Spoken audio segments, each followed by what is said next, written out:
Hello my friend, and welcome to lesson 5, where we will be looking at quantitative landing page optimization research using Google Analytics. This part is very, very important. I do not know what I would do in optimization without Google Analytics. It shows me what is going on under the hood, information that there's no way I could get from just looking at the landing page.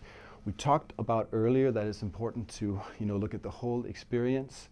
So for example, using Google Analytics, you can find out where are people dropping off.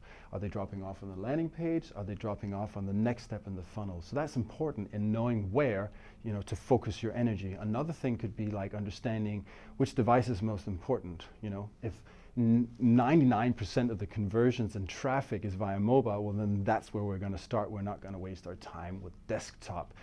And otherwise you might be just inclined to say, well, I like desktop, so I'll start with that. But it's not really relevant in that case. All of this stuff you get from Google Analytics.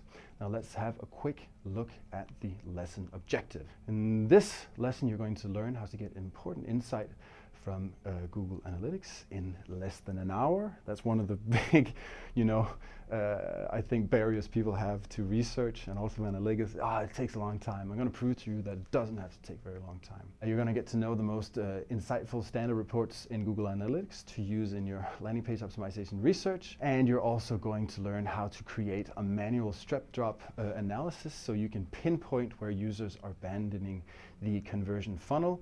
And as a little bonus, I'm also going to walk you through a custom report that I have built that can make some of this stuff much easier for you. Okay, let's get started. All right, friends, let's jump in and have a look at some quantitative landing page optimization research using Google Analytics.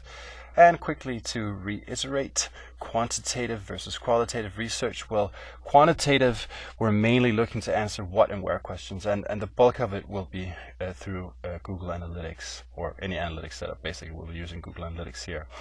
And so what and where questions that we can get answers to in analytics when we're looking at a landing page funnel could, for example, be users are leaving the landing page without filling out the form. So we kind of know what's going on and where. And then often to find a good solution, answers to why questions, that's where we turn to qualitative research. And we'll be getting into qualitative in the next 2 lessons after this one. But let's look at some quantitative research. We'll go through in this lesson how to get Google Analytics insights in less than an hour using a custom landing page optimization report I put together for you. We'll be looking at 2 useful standard reports. We'll be looking at how to do a manual step drop analysis so you can figure out which steps in the funnel are the most critical and where is it going wrong. And then we'll look quickly at calculating your test capacity, and we won't spend much time on that. It's more of a friendly reminder to remember to do that. This is a kind of a crash course in analytics, and I wanted to keep it pretty simple because I don't know what level you'll be at. And if you're not that familiar with analytics, what I'm showing you here will probably already seem a bit advanced.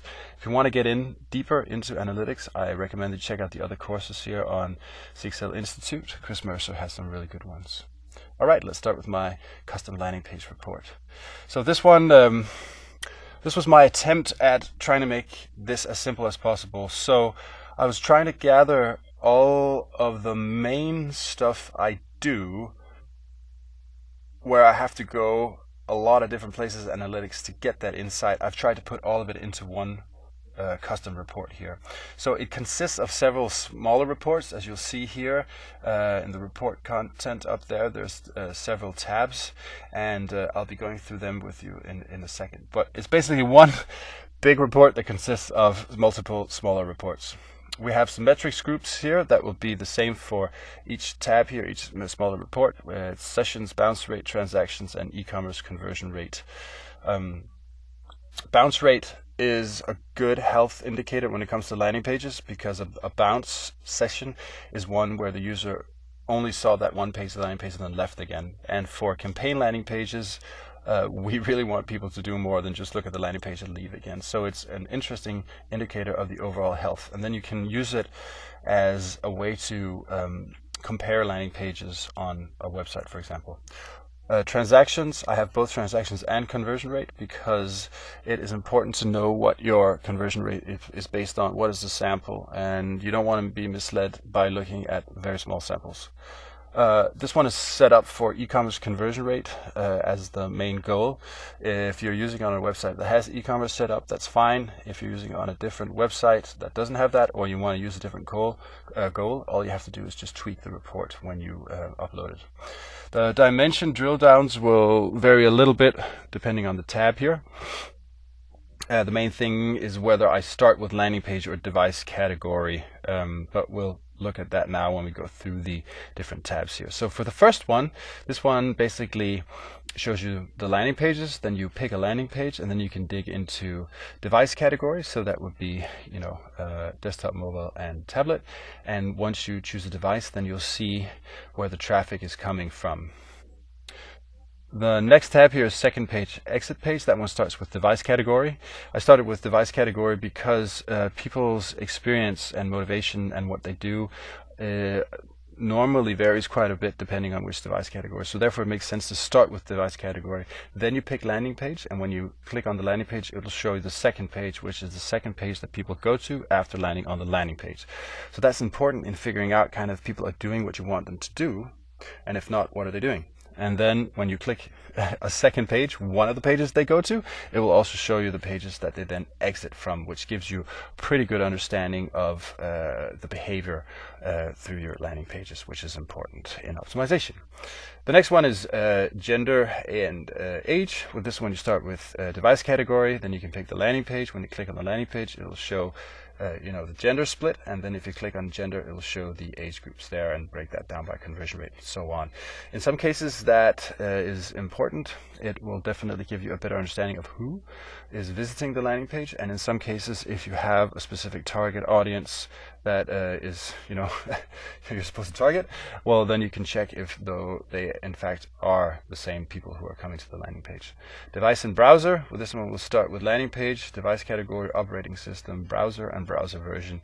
And this is mainly to quickly check if there's anything to indicate that a certain operating system or a browser is broken, basically. And often there can be some different bugs and stuff affecting performance, and those are some low-hanging fruits to get cleared up really quick. There's another report in the tab that I've hidden here. We'll look at that once we get to the manual step drop stuff.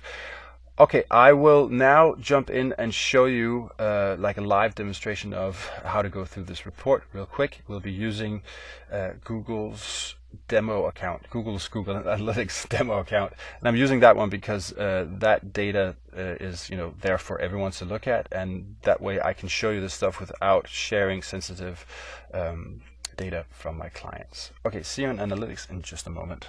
All right, let's go through the custom report here, and this is, as I mentioned, just Google's demo account, so don't mind the dates and stuff. We're using this as an example, so don't take it, read too much into the actual landing pages and numbers and stuff. This is just an example to show you how to use the report, and I suggest that you try and use it on your own as quickly as possible, because that's the best way to understand it really. So in this case, let's say that this landing page here is the one you want to analyze. So here you'll have some additional stuff: sessions, bounce rate, transactions, and the conversion rate. So one of the things I'm noticing here is this one has a lower bounce rate generally, definitely than the site average and the rest of the pages here. So that's a good sign.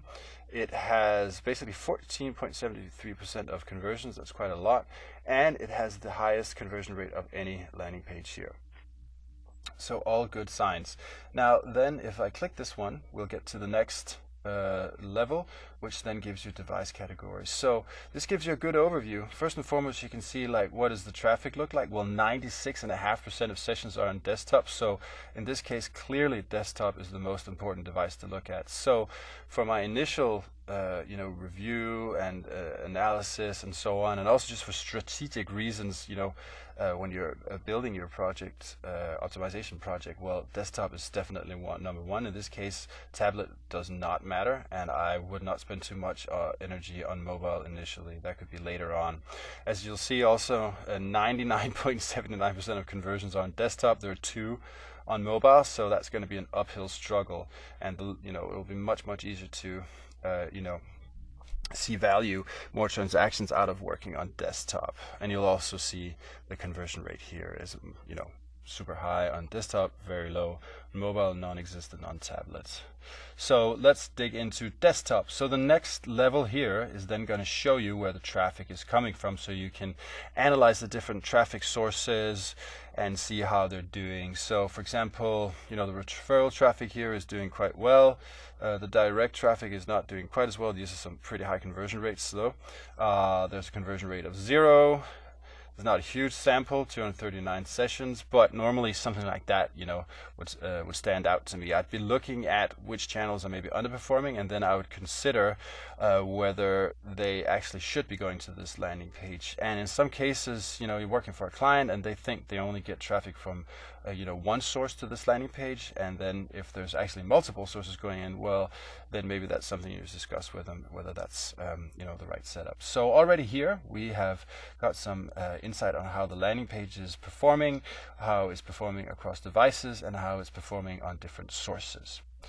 So let's go to the next tab here. This one gives you second page, exit page. So with this one, we will start here with device category first, because the experiences, and the way people's behavior can be so different on different devices. So let's dig into desktop again, because we've identified for this landing page, it is the most important channel. So I'll click this landing page, and what you get now is second page. So that is the second page that users go to after they land on the landing page. You'll see not set here. That is because any session that bounced, any bounce session, will not have a second page, so obviously can't show that. So this is not a mistake, that's just the way it works. So you see here that the number one page that people go to after landing on the landing page is sign in. So quite a few of them are signing in, and you'll see the rest of the pages here. So that gives you an indication of what they're doing after they land on the landing page. And so in some cases, you might want them to go to a forum, that's behind a CTA on a different page, and then you can check whether they're doing that or whether they're going somewhere else that you maybe don't want them to. Maybe all of them are going to your home page instead. That could be an indication that they need more information on you, and so on. When you then click a second page, it will show you the exit page. So you won't get the pages between here, if there are any, but you, based on this report, will know what was the landing page, what was the second page they saw, and where did they exit the website, basically. So this can be important in maybe they end up on your pricing page and leave there, but you wanted them somewhere else. So you can kind of stitch together the some of the important touch points in the landing page experience here in the overall funnel. The next one is gender and age. So this one will start with device again. So let's click desktop, and then we'll pick the landing page here we've been looking at, and then we'll see the split between gender. 78.69% are males. So that's kind of interesting to know that the majority of the target audience here, or definitely the audience going to the landing page, are male, and 81% of conversions. Interestingly enough, the conversion rate isn't that different here, but this can inform you, maybe if you thought that the bulk of the target audience was female, then something like this can really help you.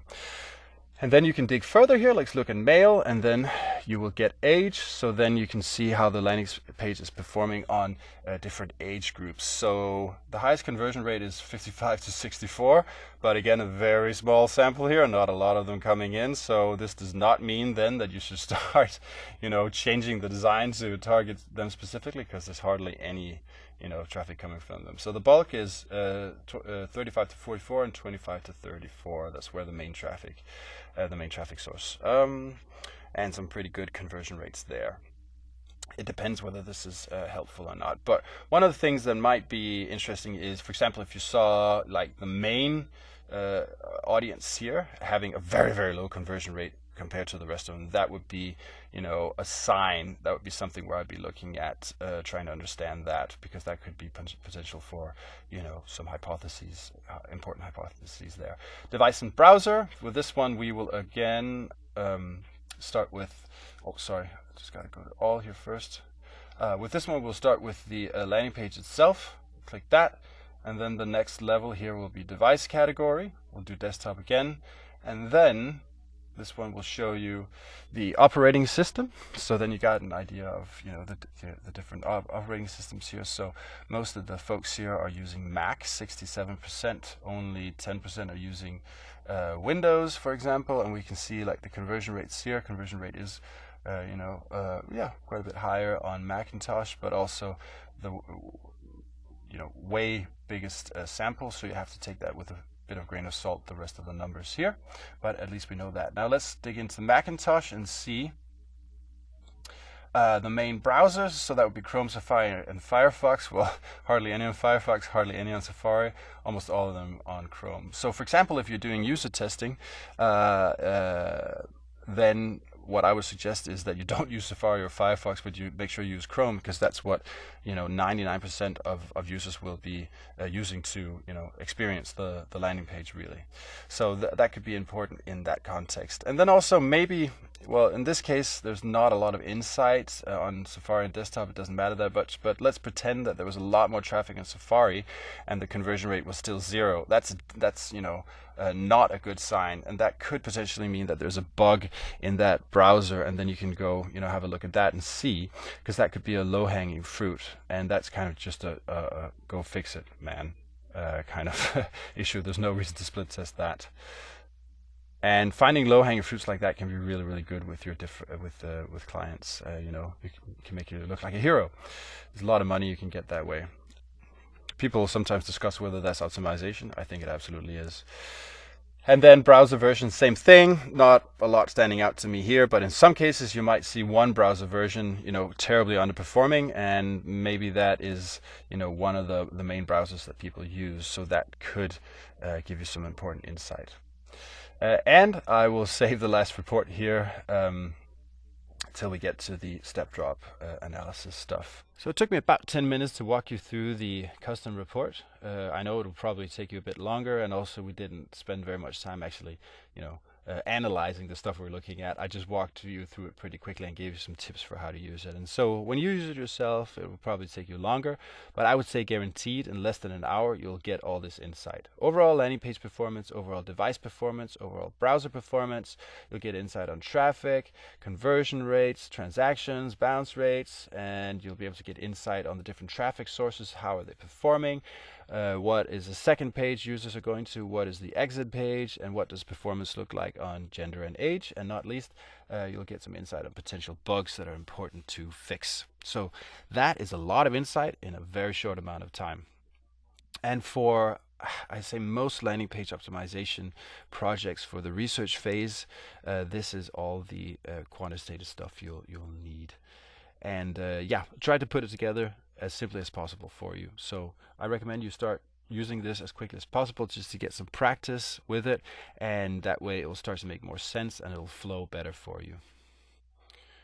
Now I'll walk you through two standard reports, and the main one we'll be looking at is the landing pages report, because if you use that report with some secondary dimensions, you'll be able to get basically all the stuff that I showed you in the custom report. You'll just have to work a little bit more for it.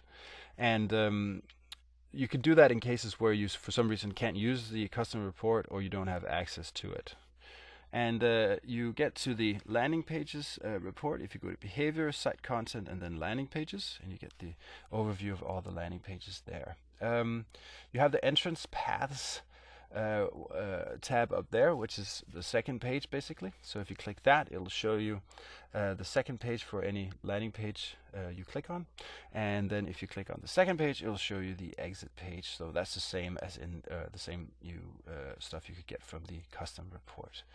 So for secondary dimensions here, that's when you want to look at, for example, device category. You could put that one in, and then it'll break down the landing pages based on device category. And then, you know, you can use a bunch of different secondary dimensions for the landing pages report to basically get the same stuff you could from the custom report. So for example, device category, user type, source medium, browser, operating system, and age and gender.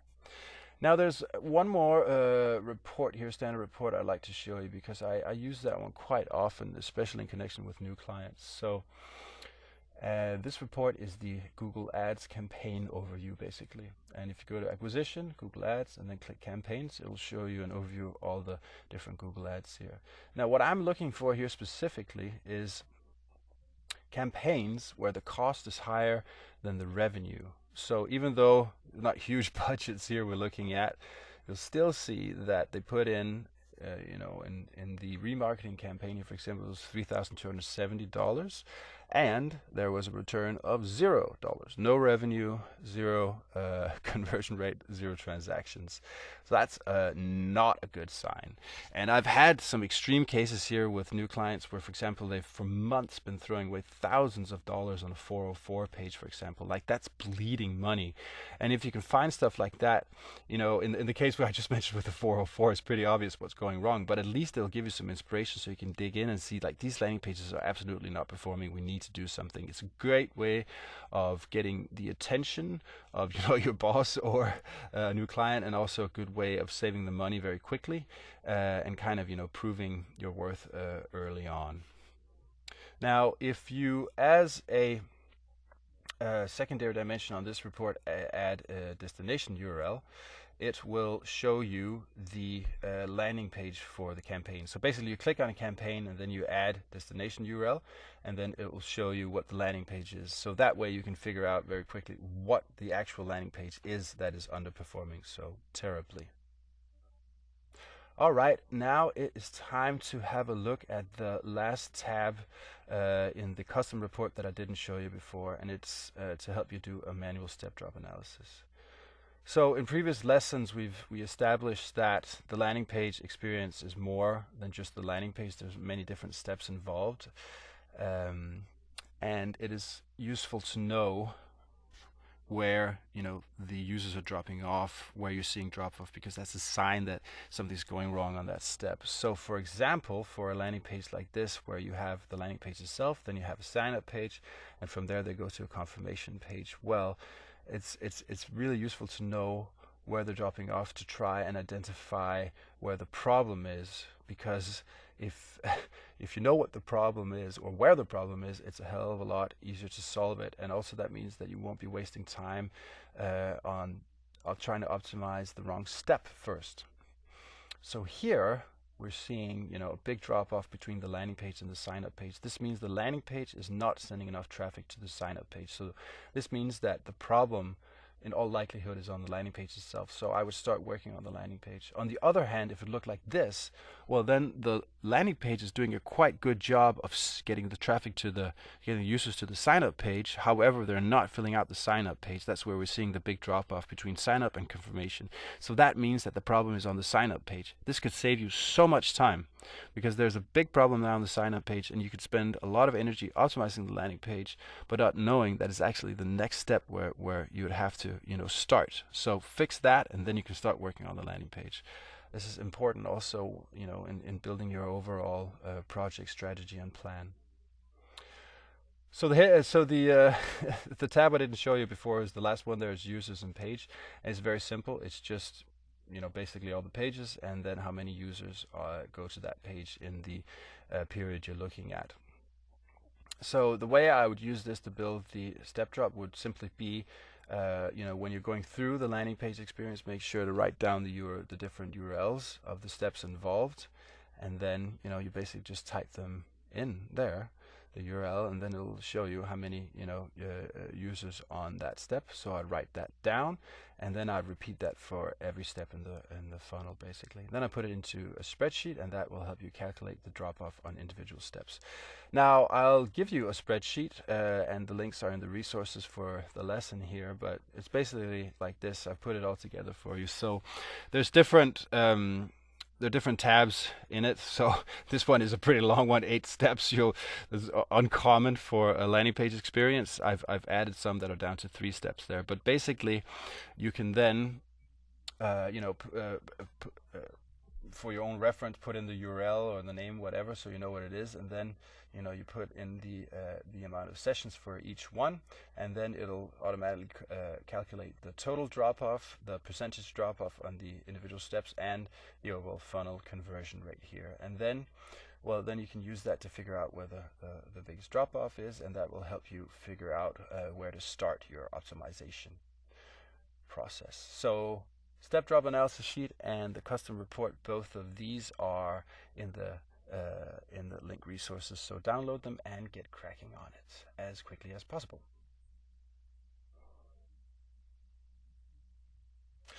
Now, last but not least here, just a little bit of a reminder to calculate your test capacity. I want to show you something real quick here that will, I hope, get the point across that not everybody has enough traffic to do split testing. And we're not really touching on split testing in this course here because it's such a big topic in itself, and I recommend that you go check out some of the excellent courses on split testing that you can get through CXL Institute here, because they're already so good and it would take me way too much time to go through it. But I just do want to remind you that not all landing pages have enough traffic for split testing. For example, in this one, we'll say that we have a baseline conversion rate of 2%. We want to be able to indicate a lift of 10%. We want a significance level of 95%. Well, for that, we would need a total sample of 156,800 users, so that means 50 users per day. How long would it take to run that test then? Oh, it would only take 8.5 years. So obviously that's too long for us. Yeah, I don't think very many clients are interested in a project like that. It might be good for us as consultants, but yeah, not going to be very interesting for them. So also, if you started a test like this and you wanted to make a decision after a week, yeah, you would not have anyway near enough traffic to make any kinds of decisions. So it's really important that you kind of sanity check this stuff, and also so you don't promise a client, yeah, we're going to do a 10 split testing, and then it's not going to be helpful, and it's just you're going to get false positives and really bad numbers. You want to avoid that, and it's pretty simple. CXL has their own A/B test calculator. I'm not going to go into how to use it. All the instructions are there. It's simple, but the main thing is just a reminder here. Make sure that you actually verify whether A/B testing is a viable method, a viable technique in your landing page optimization process. If it isn't, then you don't use it. It's as simple as that. The advice that everyone should split test is not good advice. And I recommend that you check out, I mentioned that before, check out the courses on CXL, but check out the statistics courses, the statistics for A/B testing, because that will really help you understand this stuff much better. Alrighty, thank you so much for hanging on to the end of this lesson. I know it was a long one, and I want to say with analytics, you have to spend some time getting comfortable with it. If you're not comfortable with it already, I know it can be intimidating.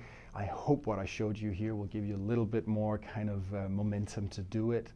And one of the things is, once you have like a success experience using analytics, once you have that aha moment, well, that's kind of what's going to get you hooked and going back to it. So let's do a quick lesson recap. In this lesson, you learned how to get important insights from Google Analytics in less than an hour.